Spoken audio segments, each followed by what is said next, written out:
Welcome to Lost in Revision. All of our content is public domain fairy tales and folklore.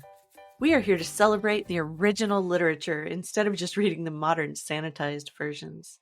We post short segments of stories daily for people who just want a story to follow along with, and monthly full episodes where we read and discuss popular classics. Come and find us on Patreon to listen to the full chapters early and without interruption.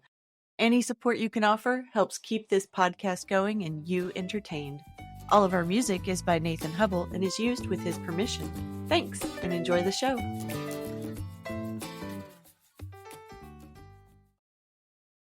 Chapter 10 The Terrible Secret, Part 1. When they first went to live at Three Chimneys, the children had talked a great deal about their father, and had asked a great many questions about him, and what he was doing, and where he was, and when he would come home. Mother always answered their questions as well as she could, but as the time went on they grew to speak less of him. Bobby had felt almost from the first that for some strange, miserable reason these questions hurt Mother and made her sad. And little by little the others came to have this feeling too, though they could not have put it into words. One day, when Mother was working so hard that she could not leave off even for 10 minutes, Bobby carried up her tea to the big bare room that they called Mother's workshop. It had hardly any furniture, just a table and a chair and a rug, but always big pots of flowers on the window-sills and on the mantelpiece. The children saw to that. And from the 3 long, uncurtained windows the beautiful stretch of meadow and moorland, the far violet of the hills, and the unchanging changefulness of cloud and sky. "Here's your tea, Mother, love," said Bobby. "Do drink it while it's hot." Mother laid down her pen among the pages that were scattered all over the table, pages covered with her writing, which was almost as plain as print, and much prettier. She ran her hands into her hair as if she were going to pull it out by handfuls. "Poor dear head," said Bobby. "Does it ache?" "No. Yes. Not much," said Mother. "Bobby, do you think Peter and Phil are forgetting Father?" "No," said Bobby indignantly. "Why?" "You none of you ever speak of him now." Bobby stood first on one leg and then on the other. "We often talk about him when we're by ourselves," she said. "But not to me," said Mother. "Why?"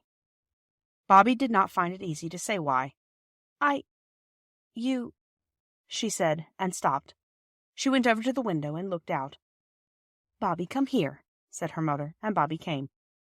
"Now," said Mother, putting her arm round Bobby and laying her ruffled head against Bobby's shoulder. "Try to tell me, dear." Bobby fidgeted. "Tell Mother?" "Well, then," said Bobby, "I thought you were so unhappy about Daddy not being here. It made you worse when I talked about him, so I stopped doing it." "And the others?" "I don't know about the others," said Bobby. "I never said anything about that to them, but I expect they felt the same about it as me." "Bobby, dear," said Mother, still leaning her head against her, "I'll tell you. Besides parting from Father, he and I have had a great sorrow. Oh, terrible, worse than anything you can think of. And at first it did hurt to hear you all talking of him as if everything were just the same. But it would be much more terrible if you were to forget him. That would be worse than anything." "The trouble," said Bobby in a very little voice, "I promised I would never ask you any questions. And I never have I? But the trouble, it won't last always." "No," said Mother. "The worst will be over when Father comes home to us." "I wish I could comfort you," said Bobby. "Oh, my dear, do you suppose you don't? Do you think I haven't noticed how good you've all been?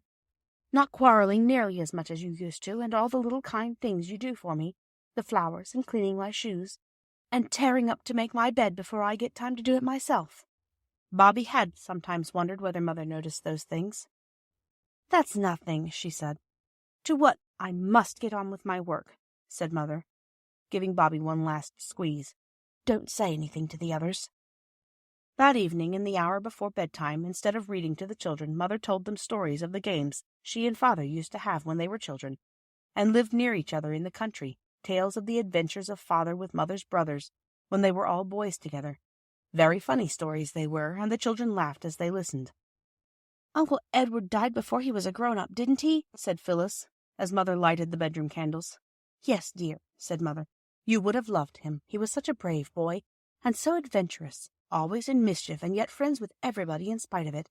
And your Uncle Reggie's in Ceylon. And yes, And Father's away, too. But I think they'd all like to think we'd enjoyed talking about the things they used to do. Don't you think so? Not Uncle Edward, said Phyllis in a shocked tone. He's in heaven. You don't suppose he's forgotten us and all the old times because God has taken him, any more than I forget him? Oh, no, he remembers. He's only away for a little time. We shall see him some day. And Uncle Reggie and Father, too, said Peter. Yes, said Mother, Uncle Reggie and Father, too. Good night, my darlings. Good night, said everyone. Bobby hugged her mother more closely even than usual and whispered in her ear, Oh, I do love you, Mummy. I do, I do.